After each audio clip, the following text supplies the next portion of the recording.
विद्यानामन्तस्तिमिरमिहिरद्वीपनगरे जडानां चैतन्यस्तबकमकरन्दश्रुतिझरी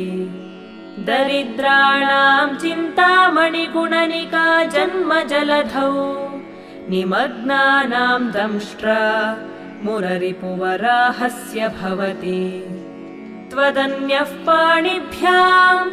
अभयवरदो दैवतगणः